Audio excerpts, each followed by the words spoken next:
Hi, my name is Linda Yoder. We're here at All Things Food Co-op in Auburn. Thank you for coming.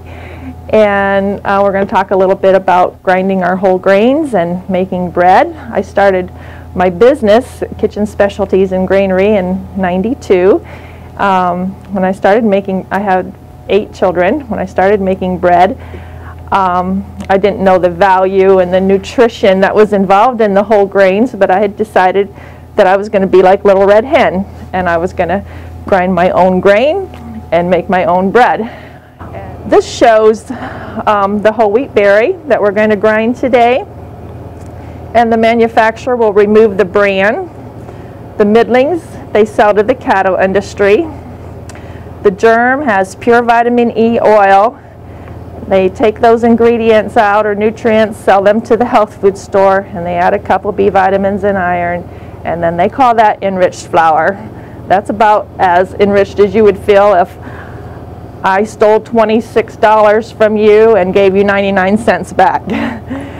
If you're buying flour in the store and they leave everything, all these ingredients in, or nutrients, then the oil starts to oxidize, and within 24 hours it'll start giving your flour a bitter taste, and you can just take a pinch of it, pinch of the flour, and see if it tastes fresh, or you'll notice that bitter taste.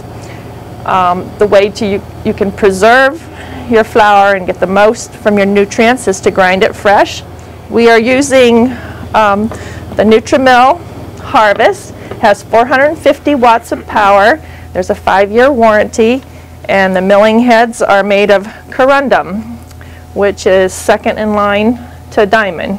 It's right up there in the mineral hardness. The hopper will just twist like this, and then you have 3.5 cups of grain that you can grind into flour. Okay.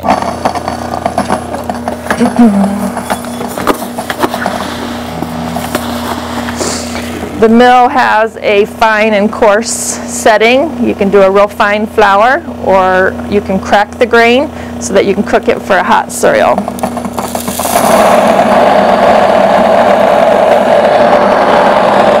It takes about 1 cup, mills 1 cup per minute. There are a lot of different grains that you can grind. There's about 30 different grains. 20 of them are gluten-free. We have some samples here. There's wheat, and this is beans, different kinds of legumes. Here we have spelt or rye, corn, kamut, and spelt. We'll shut this off here. Okay, next we are going to use the Bosch Solitaire mixer. It's a 4-quart mixer. It has 450 watts of power. It also has three drives. This is a planetary gear, and it moves the dough hook 1 inch around the bowl as it's kneading, 1 inch at a time. It does a folding and stretching of the dough, which is similar to hand kneading. The dough hook will pick the dough up off at the bottom and then push it to the side of the bowl. You'll notice that as we start kneading. It has a drive here on top that you can set a slicer or a food processor to shred vegetables and things like that. And you can turn it this way. It has the 3rd drive here where you can attach a blender. So we're going to get started. I usually like to warm my water up to about 120. I use a thermometer to test it to make sure it's the right temperature so the water doesn't kill my yeast.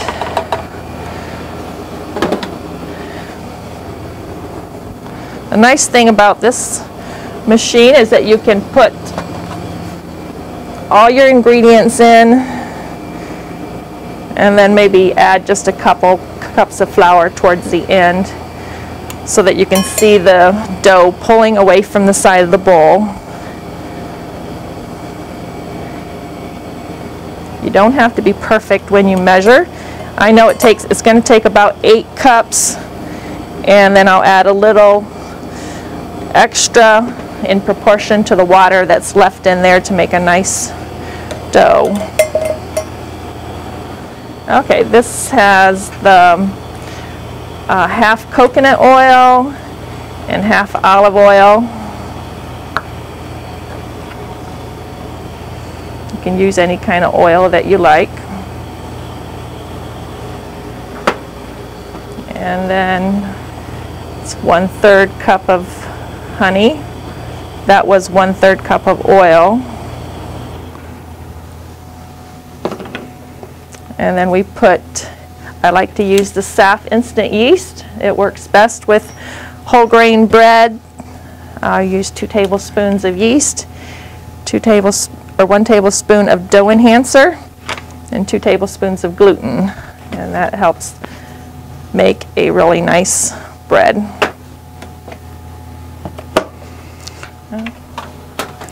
Okay, speed 1, just to incorporate the ingredients a little bit.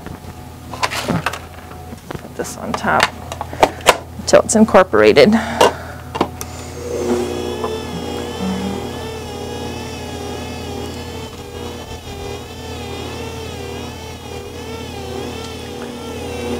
Okay, next we're going to turn it on speed 2.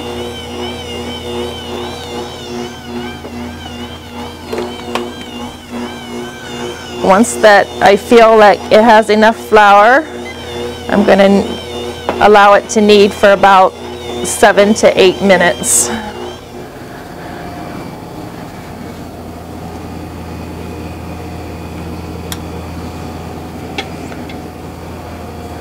So, if you dip your fingers in flour and you put it into there, it comes out. There's very little flour or dough on my hands, so that means that the gluten is developed and it's stretchy and it's ready to go into the bread pans. If you came up here and looked before while it was kneading, you could see just a glob of wet sticky dough. The machine uses like 20% less flour than if you're making it by hand, so it's going to be a little more sticky, and that makes a lighter loaf of bread. Take the dough out. I use a scales at home so that the bread's all the same weight, and then it raises at the same time and can go into the oven. We don't have an oven here today, so I'm not going to be able to bake the bread, and I'll end up just taking this home and baking it. But you just kind of work the dough till you get a nice smooth top, and then just put it into your bread pan and let it raise, and that's all there is to it. I still have enough in here to do, 3 more loaves of bread. So thank you for coming today. Enjoyed having you, and I hope you enjoyed the class and you've learned lots and are encouraged to make bread at home for your family. Thank you.